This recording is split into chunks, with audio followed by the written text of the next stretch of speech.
Has anyone not heard of the Longman of Wilmington? Well, arguably the most iconic thing in the South Downs. The largest chalk hill figure in Europe. And it has inspired all sorts of people, particularly artists. Eric Ravelis, a lot of his marvellous stuff between the wars depicted the Longman, prominent in Sussex folklore.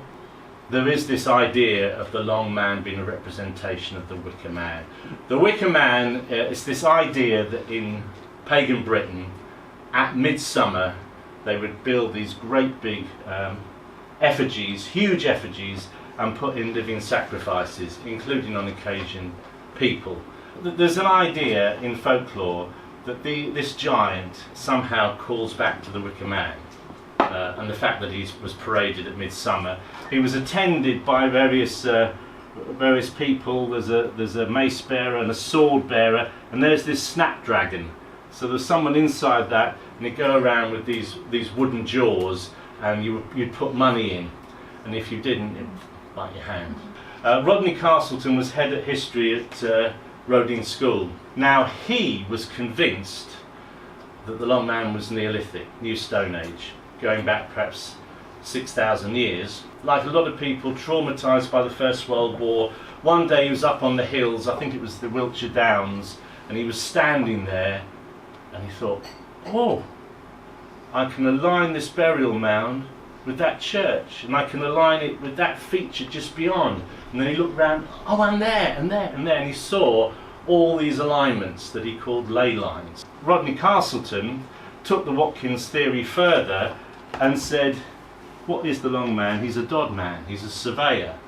He is the man who would have created these straight lines, and these are his poles for making sure they're straight, just like a surveyor would do today. But actually, if you look from the air, he's much too long. The arms and legs are too long. So either that was lucky chance, or whoever created it understood perspective. And obviously the Romans did. They were highly civilized people. Why would they have put a figure on the Downs?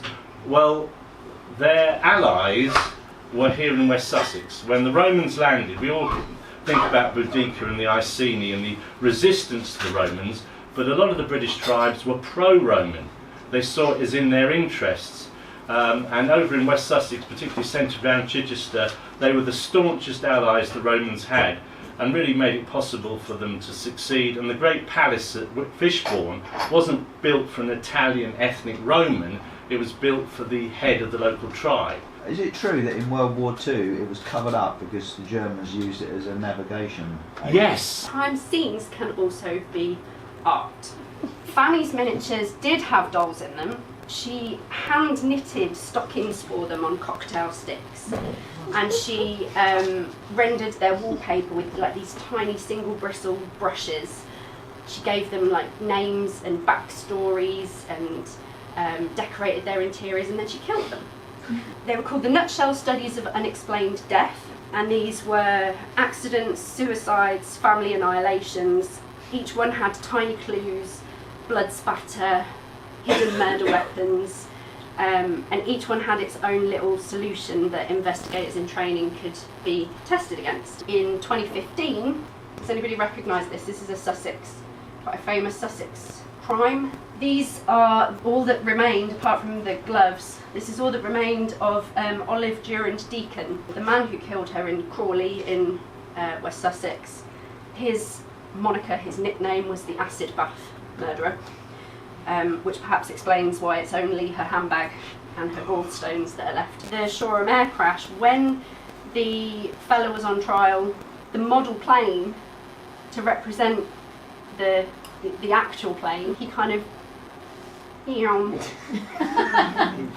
for want of a better word, to demonstrate what the trick looked like in 3D space, because people couldn't picture it, right? Creating his own colour, bright blue pigment, International Klein Blue, IKB. No one knows the exact formula. A Anglo-Indian artist called Anish Kapoor got his hands on this paint which was called the Blackest Black. Someone else had made it, but he got the exclusive rights to it, which created quite a furore in the art world. Another artist called Stuart Semple created this pinkest pink. You know, he said, I've created this colour, but it's available to everyone apart from Anish Kapoor. So when you buy it, it says in the shipping anywhere from our US warehouse, note, by adding this product to your cart, you confirm that you are not Anish Kapoor, you are in no way affiliated to Anish Kapoor, you are not purchasing this item on behalf of Anish Kapoor, or an associate of Anish Kapoor. To the best of your knowledge, information and belief, this paint will not make its way into the hands of Anish Kapoor.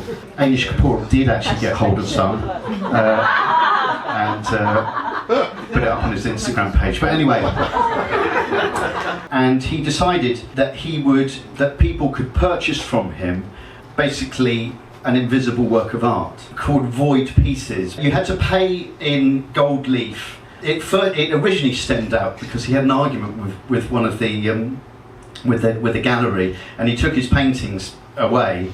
He said, you can't have the paintings. He said, if anyone wants one of my paintings, just tell them they're invisible. And then somebody went, oh, yeah, I'll buy an invisible painting. So he came up with this idea that basically he'd give them a certificate, and they'd have to give him a gold leaf.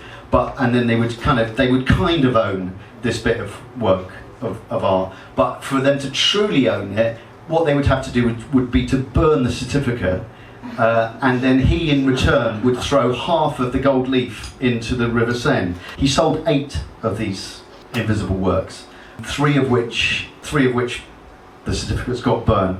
There are 5 certificates left. In 2022, this certificate for an invisible painting went for just over £1 million. Right, so that's a non-fungible token that's really gone up in value. There was another of his friends was Pierre Manzoni, who created. It's just a balloon, but no, it's not just a balloon. It's the artist's breath. You can still see this in the Tate Modern. Unfortunately, the balloon has now perished, but it's still there. He liked the idea of the temporariness of art. Merde d'artiste, I don't know if you don't speak French, that means the shit of an artist. And there's a picture of Manzoni looking very pleased with himself. It was originally sold. It was originally sold for the same amount of money as its weight in gold. It's now worth more than gold. There was about 50 odd of these cans that he sold. No one knows whether it really is shit inside it. Some people think maybe it's a plaster. I could just see there we are. Certain shops there that is pink. Yeah. There we are. There is a resemblance. I can see why it's your hero. There we are. Yeah. So, yeah. I'm just a couple down from the black belt. So. Blue belt. Blue belt. Not the blackest black belt.